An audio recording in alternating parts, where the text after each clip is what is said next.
The Nerf dart hit Karen Pemberton square in the face at 3:47 p.m. on a Tuesday, right as she was photographing Mrs. Chen's unauthorized garden gnome collection. The foam projectile bounced off her designer sunglasses with a satisfying thwack, leaving her momentarily stunned and clutching her HOA violation clipboard like a shield. Wait, the. Karen whirled around, her perfectly styled blonde bob whipping dramatically as she spotted the culprit, 8-year-old Tommy Rodriguez, frozen mid-reload with his bright orange Nerf Maverick. "I'm so sorry, Mrs. Pemberton," Tommy squeaked, his eyes wide with terror. Every kid in Willowbrook Estates knew Karen by reputation, the HOA president who'd once cited a family for having the wrong shade of beige mailbox. Karen's manicured finger pointed at Tommy like a weapon. "That's asshole, young man. I'm calling your parents and the police." But as she stepped forward to confiscate the toy weapon, her 3-inch heels caught on the uneven sidewalk crack she'd been meaning to cite the city about. Time slowed as Karen windmilled her arms, clipboard flying, before colliding directly into Tommy with the grace of a falling refrigerator. The collision sent the boy tumbling backward into Mrs. Chen's prized butterfly bush, while Karen crashed onto the perfectly manicured lawn she'd spent 3 years forcing everyone to maintain. "Oh my God! Karen, tell me!" shrieked Mrs. Rodriguez from her kitchen window, her voice carrying across the entire neighborhood like a fire alarm. Within 30 seconds, half of Willowbrook Estates materialized on the sidewalk. Mr. Johnson abandoned his leaf blowing. Karen had strict noise ordinances about that. Mrs. Patterson emerged clutching her yapping Pomeranian, and even teenage Zach Chen paused his skateboard practice to witness what would become known as the incident. Tommy sat up in the butterfly bush, more confused than hurt, a few purple petals in his dark hair. "I'm okay," he announced, but his voice was drowned out by the growing crowd's murmur. "She deliberately attacked a child," Mrs. Rodriguez declared, helping her son to his feet. "It was an accident," Karen protested, struggling to stand while maintaining what dignity she could. Her white blazer now bore grass stains, a violation of her own pristine appearance standards. "He shot me first. With a toy gun." Mr. Johnson laughed, retrieving the scattered violation notices from Karen's clipboard. "Oh, look at this." She was citing the Chens for their gnomes again. Mrs. Chen's face darkened. "Those gnomes are staying put, Karen. They bring joy to the neighborhood, something you wouldn't understand." "I understand property value is," Karen shot back, brushing dirt from her blazer. "And I understand that little criminals need to learn consequences." "He's 8 years old," Mrs. Rodriguez snapped. As the crowd grew thicker and voices grew louder, Karen realized she was surrounded by nearly every neighbor she'd cited, fined, or harassed over the past 3 years. Their faces showed not concern for her welfare, but something far more dangerous: opportunity. 3 weeks later, Karen stood at her kitchen window, watching the neighborhood transform before her eyes. Mrs. Chen's garden gnome collection had tripled in size, with neighbors donating new additions daily.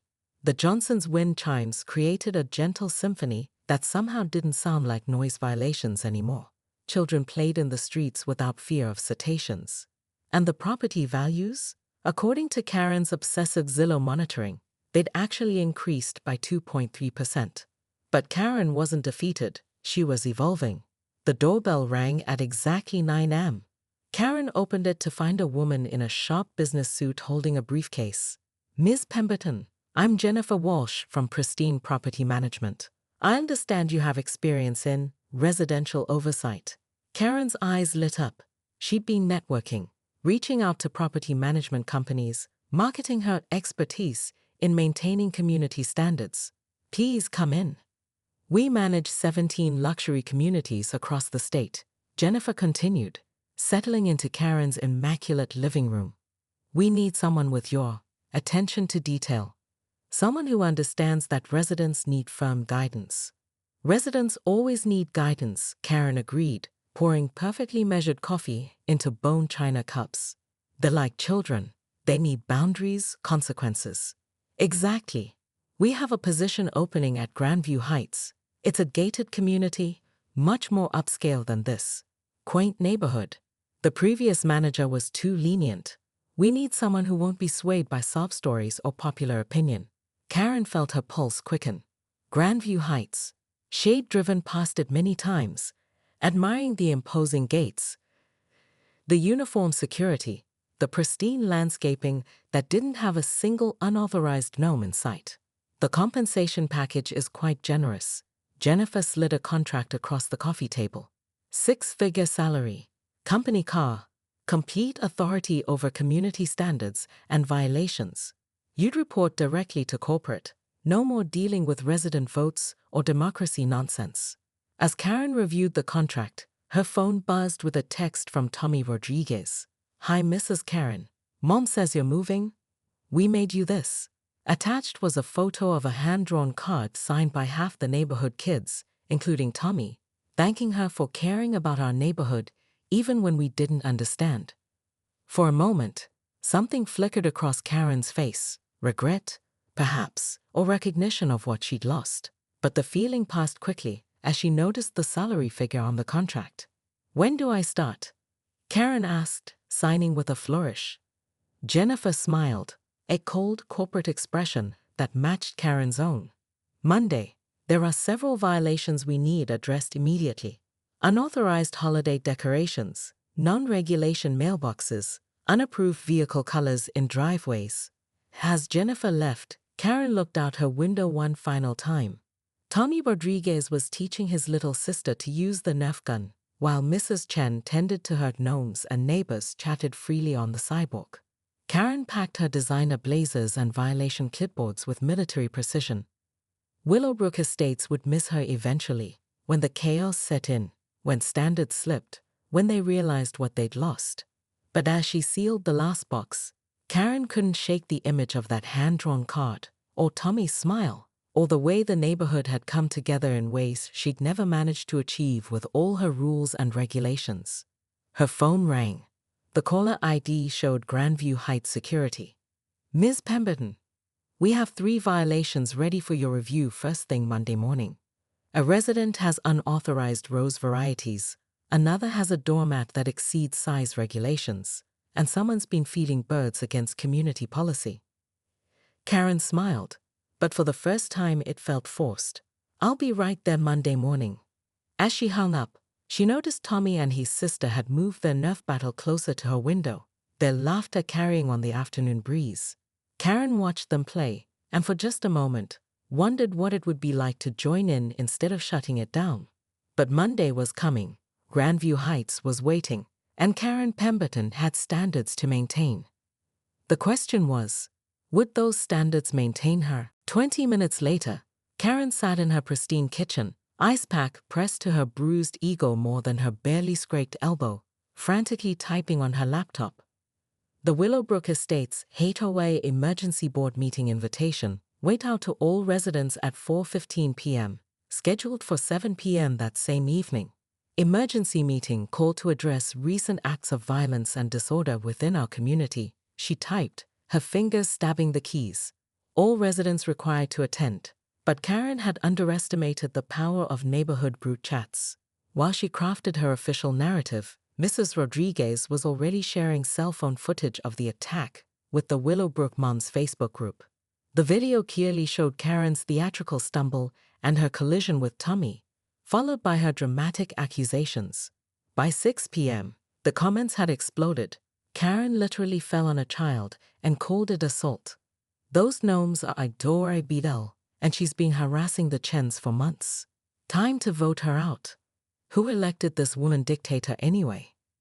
When Karen arrived at the community center that evening, expecting a handful of residents and a chance to control the narrative, she found every folding chair occupied and people standing along the walls.